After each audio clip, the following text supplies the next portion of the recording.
नमस्कार. हिंदुस्थान पोस्टच्या विचार मंथन डॉक्टर उदय निरगुडकर या विशेष मालिकेच्या आजच्या भागामध्ये मी हर्षद वैद्य आपल्या सर्वांचं मनपूर्वक स्वागत करतो. आपल्या या आधीच्याच भागाच्या शेवटच्या प्रश्नामध्ये निरगुडकर सरांनी अनिवासी भारतीयांबद्दल बोलले होते, जे आखाती देशांमध्ये राहत आहेत, इतके वर्ष त्यांचा तिथे व्यवसाय वगैरे करत आहेत, नोकरी करत आहेत आणि तिथून बऱ्याच प्रमाणात भारतामध्ये गुंतवणूक सुद्धा येते आहे. या भारतीयांबद्दल त्यांनी चिंता व्यक्त केली होती. ह्याच्यामध्ये प्रामुख्याने देश जे असतील त्यामध्ये दुबई आहे, त्यानंतर अबुधाबी, शारजा ही सगळी आपल्याला ठिकाणं माहिती आहेत. तिथे प्रचंड संख्येने भारतीय राहत असतात. गेले कित्येक वर्ष दुबई आणि ही सगळी ठिकाणं टॅक्स हेवन म्हणून समजली जात होती. तिकडे भारतातनं 4 तासांमध्येच तिकडे पोहोचता येतं. काही दिवसांपासून पण तिथल्या सगळ्या राहणाऱ्या लोकांचे धाबे दणाणलेत. त्याचं कारण असं की जे इराणमध्ये युद्ध सुरू झालं आहे त्याच इराणने आपले जे मित्र देश आहेत, जे सगळे आखाती देश आहेत, त्यांच्यावरती हल्ले सुरू केलेले आहेत आणि त्याच्यामध्ये दुबई सुद्धा त्याच्यामध्ये एक महत्वाचं शहर आहे, महत्वाचं ठिकाण आहे. या दुबई मधलं जे प्रसिद्ध जे आपल्याला सगळ्यांना माहिती आहे की बुर्ज खलिफा, या बुर्ज खलिफाच्या संपूर्ण आसपासच्या भागामध्ये तर उद्ध्वस्त इमारतींचा ढिगारा पडलेला आहे. ही सगळी परिस्थिती तिथे आहे. या सगळ्या पार्श्वभूमीवरती तिकडल्या अनिवासी भारतीयांचं होणार काय? त्यांनी जिथे ते गुंतवणूक केलेली आहे, त्यांनी इथे व्यवसाय आणि सगळं तयार करून तिथे स्वतःचं एक साम्राज्य तयार करायचा प्रयत्न केलाय, स्वतःचं अस्तित्व तयार करायचा प्रयत्न केलाय. त्याचं आता पुढे होणार काय आणि या सगळ्यामधनं भारतीय अनिवासी भारतीयांचं पुढे भविष्य काय असणार आहे, या सगळ्या प्रश्नांची चर्चा आज आपल्याला करायची आहे आणि त्यासाठी आज आपल्यासोबत उपस्थित आहेत उदय निरगुडकर सर. मला तुम्हाला पहिलाच प्रश्न असा आहे की जे इराणच्या आजूबाजूचे सगळे देश आहेत, इराण ज्यांच्यावरती हल्ले करतोय आखाती देशांमधला, त्यामुळे दुबई आहे, शारजा, अबुधाबी हे सगळेच त्याच्यामध्ये येतात. यांच्यावरती काय परिणाम होत आहेत आणि त्यांच्यावरती जे हल्ले होत आहेत त्याचं नेमकं पुढे होणार काय? एकेकाळी ज्याला आपण टॅक्स नंदनवन म्हणतो म्हणून दुबईकडे पाहिलं जात होतं. तिथे पाम जुमेरा किंवा बुर्ज खलिफा याच्या आसपास स्वतःचं घर, व्हिला, बंगला असणं हे प्रतिष्ठेचं लक्षण होतं. कारण तिकडे शाहरुख खान, अंबानी या सगळ्यांचे बंगले आपल्याला तिकडे दिसतात. परंतु आज मात्र तिकडे राख आणि जो भाग इमारतींचा कोसळलेला आहे त्याचे ढिगारे देखील दिसतात. ही वस्तुस्थिती आहे. अर्थात प्रशासनाने तातडीने याच्यावर कारवाई करत तो सगळा भाग सुरक्षित करण्याकरता प्रयत्न केलेले आहेत. परंतु जे सेफ हेवन म्हटलं जात होतं तिकडे आज काय त्यांच्या हातात आहे तर national emergency safety and security code आहे. म्हणजे जर भोंगा वाजला आणि क्षेपणास्त्र येतात असं कळलं तर आपला जीव वाचवण्याकरता आपण नेमकं काय पटापट केलं पाहिजे याची एक सूत्री प्रशासनाने जारी केलेली आहे. आणि त्यामुळेच गल्फमधून अनेक मित्रांचे, व्यावसायिकांचे, ज्यांच्याबरोबर मी स्वतः काम केलेलं होतं काही काळ दुबईमध्ये, त्यांचे फोन वारंवार येतात आणि ते या सगळ्या विषयीची चिंता व्यक्त करतात. एक लक्षात घ्या, दुबई हे केवळ एक व्यापाराचं केंद्र किंवा एक आखात देशांमधलं एक शहर नाहीये, तर दुबई ही एक संस्कृती आहे. Dubai is a culture. Dubai हे एक भविष्य आहे, ती एक सुरक्षितता आहे. भारतासाठी महत्वाचं अशा करता आहे की महाराष्ट्रानंतर मला असं वाटतं Dubai is the 3rd largest trading partner for India. आणि विशेषतः आपले जे इलेक्ट्रॉनिक्स आयटम्स आहेत, मोबाईल फोन्स आहेत, बाकी अनेक गोष्टी आहेत, या सगळ्यासाठी म्हणून सर्वात सेफ आणि सर्वात मोठं मार्केट जर कुठलं असेल तर ते आता आपल्याकडे दुबई आहे. एकट्या आखाती देशांमध्ये जवळपास 40 लाख भारतीय तिकडे विविध पदांवर काम करतात. ते अगदी छोटे टॅक्सी ड्रायव्हर, मजूर वगैरे अशी जशी आहेत तसेच ते खूप मोठ्या प्रमाणात खूप उच्च पदस्थ असे देखील आहेत. त्यांच्या तिकडे खूप मोठ्या गुंतवणुका आहेत. त्यामुळे ज्यांच्याकडे करोडोंची मालमत्ता आहे, संपत्ती आहे, त्या हाय नेटवर्थ इंडिव्हिज्युअल्ससाठी दुबई हे एक गुंतवणुकीसाठीचं सुवर्ण नगरी म्हणून ज्याच्याकडे बघितलं जातं. त्यामुळे तिकडची जी रिअल इस्टेट इंडस्ट्री आहे, ती रिअल इस्टेट इंडस्ट्री ही अनेक श्रीमंत भारतीयांना आकर्षित करत असते. कारण त्याच्यावर टॅक्स हेवन असल्यामुळे जो परतावा मिळतो तो परतावा खूप मोठ्या प्रमाणात आपल्याकडे असतो. आता या सगळ्यामुळे दुबई आणि आसपासच्या भागाचे जे एक्सपान्शन प्लॅन्स आहेत त्या एक्सपान्शन प्लॅनवर एक प्रश्नचिन्ह निर्माण झालं आहे. आणि दुबईची रिअल इस्टेटचं आता पुढे काय होणार, तिथे जी गुंतवणूक केलेली भारतीय आहेत त्यांच्या गुंतवणुकीचं काय होणार, तिथे जे भारतीय त्या गुंतवणुकीत काम करतायत ते जे पैसे दर महिन्याला पाठवतात त्याच्यावर इथली शेकडो हजारो घरं, विशेषतः केरळच्या भागामध्ये वगैरे आपण पाहिलं तर अक्षरशः गल्लीतला एक माणूस गल्फमध्ये काम करतो अशी परिस्थिती आहे. त्या सगळ्याचं काय होणार ही एक भीती आता निश्चित आहे. तर तुम्ही आता या आखाती देशांमध्ये जे भारतीय आहेत त्यांचे व्यवसायांचा तुम्ही उल्लेख केलात, त्याच्यामध्ये बरेच आहेत. तुम्ही आता इलेक्ट्रॉनिक्सचा उल्लेख केला, रिअल इस्टेटचा प्रामुख्याने उल्लेख केला. रिअल इस्टेट क्षेत्र हे मोठ्या प्रमाणात इन्व्हेस्टमेंट कन्झ्युमिंग क्षेत्र आहे. त्याच्यामधले परतावे सुद्धा मोठे असतात. दुबईचं रिअल इस्टेट क्षेत्र तुम्ही म्हटल्याप्रमाणे हे खूप जगप्रसिद्ध होतं, कारण त्याने टॅक्स हेवन आणि या सगळ्या गोष्टी होत्या. भारतीयांची मोठ्या प्रमाणावर गुंतवणूक तिथे होती. या सगळ्या अनिश्चिततेच्या पार्श्वभूमीवरती, युद्धाच्या पार्श्वभूमीवरती आता या व्यवसायाचं होणार काय, आणि तिथली जी भारतीयांची गुंतवणूक आहे त्याचं पुढे काय होणार? रिअल इस्टेट हा एक तिथला फार मोठा आणि सर्वात भरभराटीचा असा व्यवसाय आहे. या वर्षाचा जो अंदाज मागच्या वर्षीच्या एका कॉन्फरन्समध्ये मी ऐकला होता, तो साधारणतः 1.25 लाख घरं आणि व्यापारी आस्थापना तिकडे बांधल्या जातील नव्याने आणि विकल्या जातील अशा प्रकारची तिकडे सगळी रचना केली होती. परंतु आता सगळ्यांनी त्या सगळ्याला एक पॉज बटन दिलेलं आहे. कुठली डील कॅन्सल झालेत असं काही वृत्त मोठ्या प्रमाणावर आपल्याकडे आलेलं नाहीये. परंतु कोणी विकत घेत नाहीये आणि जे विकत घेण्याच्या प्रक्रियेत अर्ध होते ते म्हणले की आता आपण थोडं थांबूया. There is no panic button, परंतु there is definitely a pause button त्यांनी दाबलेलं आहे. ही मात्र वस्तुस्थिती आता आपल्याकडे समोर आलेली आहे. आणि याचं कारण काय आहे तर 2021 नंतर दुबईनी गोल्डन व्हिसा स्कीम काढली. 10 वर्ष तुम्हाला राहता येईल, गुंतवणूक करता येईल, आणि वेल्थ मायग्रेशनची स्कीम तिकडे अतिशय लोकप्रिय झाली. आणि त्याच्यामुळे खूप मोठ्या प्रमाणात अनिवासी भारतीय तिकडे आकर्षित झाले.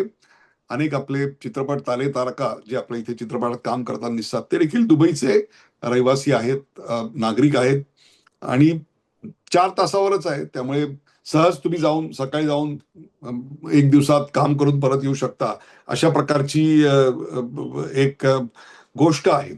2025 मध्ये तुम्ही लक्षात घ्या दुबईची रिअल इस्टेटची उलाढाल किती मोठ्या प्रमाणावर आहे. संख्या जरी कमी आहे, फक्त 2000 डील्सच झालेली आहेत 2025 मध्ये दुबईमध्ये, परंतु त्याचा जो आकडा आहे तो आकडा तब्बल $540 बिलियन एवढा मोठा आहे.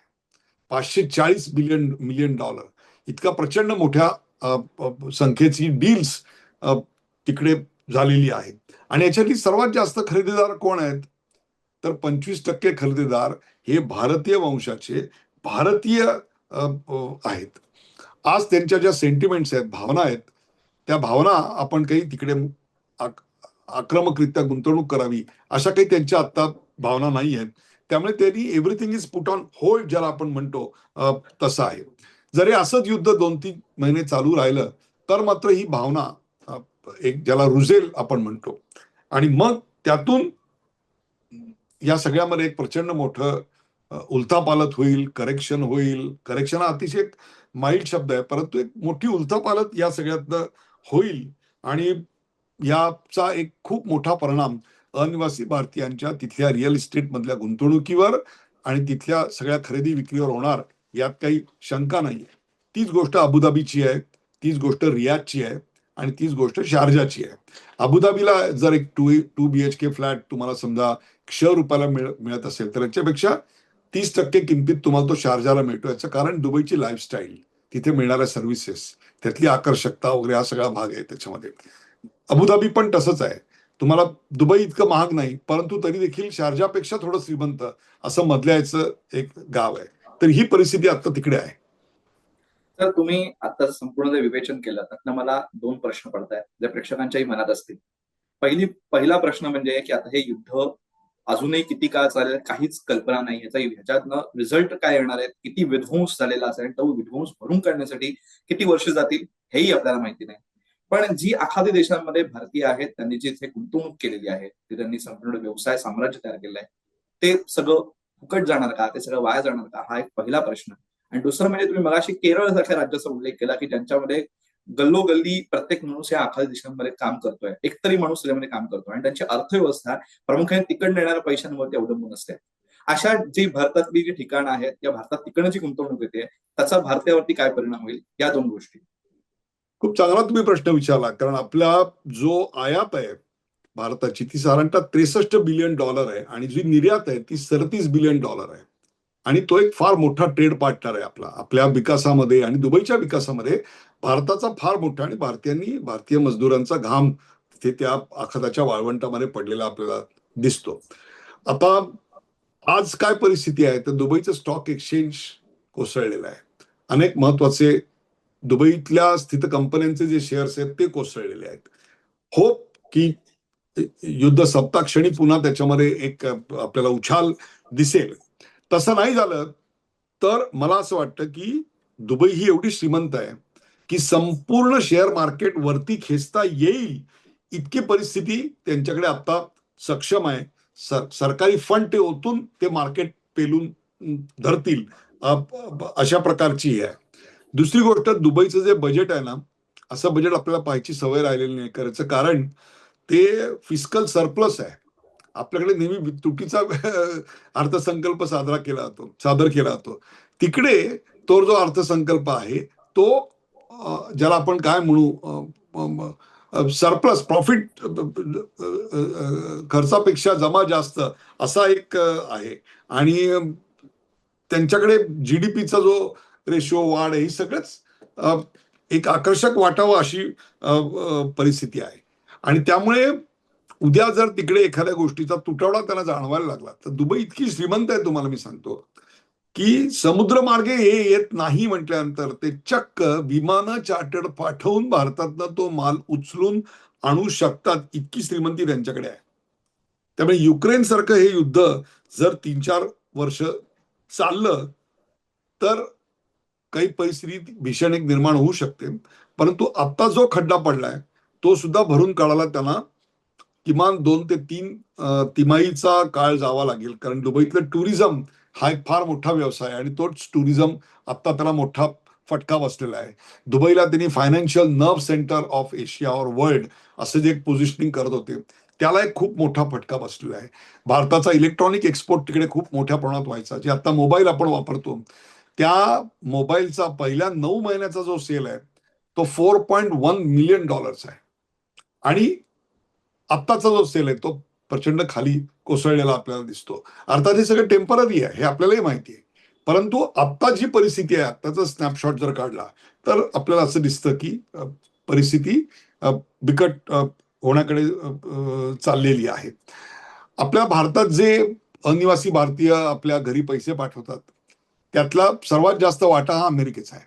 आणि अमेरिकेच्या खालोखाल कुठे असतील तर ते आखाती देश आहे. आता जर तिकडच्याच उत्पन्नावर काही असर पडला तर त्याचा साहजिकच इथे जे मनी ऑर्डर पाठवतात किंवा इलेक्ट्रॉनिक ट्रान्सफर करतात त्याच्यावर खूप मोठा परिणाम आहे. मग हे चित्र इतकं भीषण आहे का? Is there any light at the end of the tunnel? काही दिसत नाहीये का? तर या सगळ्या पार्श्वभूमीवर सुद्धा डिरहॅम वधारलेलं आहे. त्यांचं जे चलन आहे ते वधारलेलं आहे. म्हणजे कुठेतरी there is ray of hope. एक आणखीन मला चिंता जी वाटते ती म्हणजे अनेक दुबईच्या श्रीमंत फंड्सनी भारतातले स्टार्टअप फंड करायला सुरुवात केलेली होती आणि हे खूप आश्वासक चित्र होतं. त्या स्टार्टअपला मिळणारा जर पैसा आखडता घेतला गेला तर त्याचा परिणाम आपल्या इनोव्हेशनवर आणि काही तरुण जे आपले उद्योजक बनू इच्छितात त्यांच्यावर होणार आहे. त्यामुळे हे सगळं खूप बारकाईने बघावं लागेल. आणखीन एक परिणाम होणार आहे तो म्हणजे गोल्डन व्हिसा स्कीम जी त्यांनी काढलेली होती त्याच्यावर याचा परिणाम होईल आणि लोक आता दुबईला कधीच नको असं म्हणणार नाहीयेत, परंतु पॉज बटन मात्र मांडून बघतील. जगात सर्वात काय एखादी गोष्ट घडत असेल ना तर सर्टॅनिटी पाहिजे, म्हणजे निश्चितता आहे. ती निश्चितता लोकांना चालते. मग ते भीषण जरी असेल तरी त्याचा एवढा परिणाम होत नाही. परंतु जिथे अनिश्चितता असते तिथे मात्र परिणाम हा अनेक पटीनं होत असतो. ते आत्ता होतंय. पुढच्या एक 2 ते 3 आठवड्यामध्ये ही अनिश्चितता दूर होऊन भारतामध्ये खूप मोठ्या प्रमाणात या वॉर बद्दल एक निश्चितता येईल अशी मला पूर्णपणे खात्री आहे. आणि पुन्हा एकदा आखाती देशांमधला आपला व्यापार आणि तिथल्या लोकांचं भविष्य सुरक्षित होईल याबद्दल माझ्या मनामध्ये शंका नाही. तर तुम्ही आता तुमच्या विवेचनाच्या शेवटी जो काय आशावाद मांडला आहे तो खरंच सत्यात उतरावा अशी सगळ्यांचीच इच्छा आहे आणि पुन्हा एकदा सगळी परिस्थिती पूर्वपदावर यावी अशी सर्वांचीच इच्छा आहे. तरी आपण या युद्धाचे सर्व अपडेट्स, या सर्व युद्धात ज्या घडणाऱ्या घडामोडी आहेत त्या सर्व गोष्टींची आपण चर्चा नक्कीच करू आणि वेळोवेळी आपण पुन्हा एकदा भेटून आपण या सगळ्या गोष्टी समजून तुमच्याकडनं आम्ही घेणार आहोत हे मात्र नक्की. पण तुम्ही आज आम्हाला वेळ दिलात आणि आजच्या एका महत्वाच्या विषयावरती तुम्ही आम्हाला संबोधित केलं त्याच्याबद्दल हिंदुस्थान पोस्ट तर्फे आपले मनपूर्वक आभार.